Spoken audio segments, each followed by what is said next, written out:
Hathaway को, Warren Buffett की company को। एक के बाद एक कंपनी खरीदनी शुरू करी प्रॉफिट से।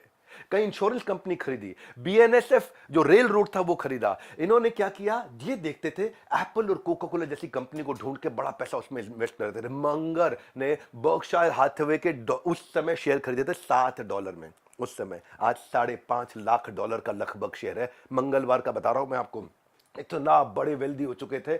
$2 बिलियन की तो उनकी अपनी पर्सनल नेटवर्थ हो गई थी। खैर बाद में इनकी पर्सनल नेटवर्थ इसलिए कम होती रही क्योंकि ये दान देने में, दान चंदे में बहुत विश्वास रखते थे। दुखी परेशान लोगों की मदद करने में विश्वास करते थे, तो अपने $2 बिलियन भी लगभग बांटते चले गए लोगों में। इसीलिए आज जो इन्होंने कॉन्ग्लोमरेट खड़ा किया, इनकी ही अपनी बर्कशायर हैथवे ने और वॉरेन बफे ने इनके सिस्टम को बोला मंगर ऑपरेटिंग सिस्टम। इनके कुछ टिप्स थे, तो आए हो करेज भी सीखोगे, साथ में कुछ स्किल सेट भी दूंगा, स्किल और विल दोनों।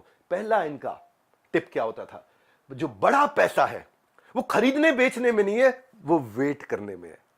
क्या कहते हैं शेयर मार्केट में, बड़ा पैसा खरीदने बेचने में नहीं है, इंतजार करने में। सही आइटम खरीदो, इंतजार करो, तब बड़ा पैसा बनेगा। आज खरीदा शाम को बेचोगे, बड़ा पैसा नहीं है, वो चवन्नी का धंधा है। दूसरा टिप देते थे, जो ग्रेट बिजनेस है उसको सही दाम पे खरीद लो, बजाय के सही बिजनेस को अच्छे दाम पे खरीदना। तो ये कहते थे कि रूल बड़ा अच्छा है, हमेशा कम पैसे में अच्छी चीज खरीदो। साधारण भाषा में कम पैसे में अच्छी चीज कैसे खरीदो, वैल्यू इन्वेस्टिंग। यही तो गेम चेंज किया था उन्होंने। तीसरा टिप कहते थे, एक आदमी में ना कैरेक्टर चाहिए कि उसके पास बहुत पैसा है फिर भी चुप बैठा है। क्या कहते थे, बहुत पैसा है फिर भी चुप बैठा है, कैरेक्टर चाहिए। जेब में ना थोड़ा पैसा आता है, हम कईयों को देखते हैं जमीनें बेच दी, अपनी स्कॉर्पियो लेके आएंगे, हैं थोड़ा सा पैसा आता है, हिल जाते हैं, उछलने लगते हैं। ये कहते हैं एक आदमी में कैरेक्टर चाहिए, जेब में पैसा है फिर भी चुपचाप बैठा है, जब सही अपॉर्चुनिटी आएगी तब लगाऊंगा, हर चीज में नहीं लगाऊंगा। चौथा टिप कहते हैं, ऐसे बिजनेस में इन्वेस्ट करो जिसको कोई मूर्ख भी चला ले। सुन, बड़ी कमाल की बातें बोलते हैं। कहते हैं, invest in a business which any fool can run. क्यों ऐसा बोलते थे, कहते थे क्योंकि किसी ना किसी दिन कोई ना कोई मूर्ख उस बिजनेस को चलाएगा। एक ऐसा टाइम तो आएगा जब कोई गधे को बिठा दिया जाएगा चेयर पे, और तब भी बिजनेस चल जाना चाहिए।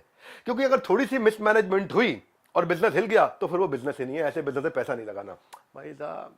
बर्कशायर हैथवे मजाक है क्या? कई सैकड़ों साल में ऐसी कंपनी नहीं बनी जो उन्होंने बना दी है।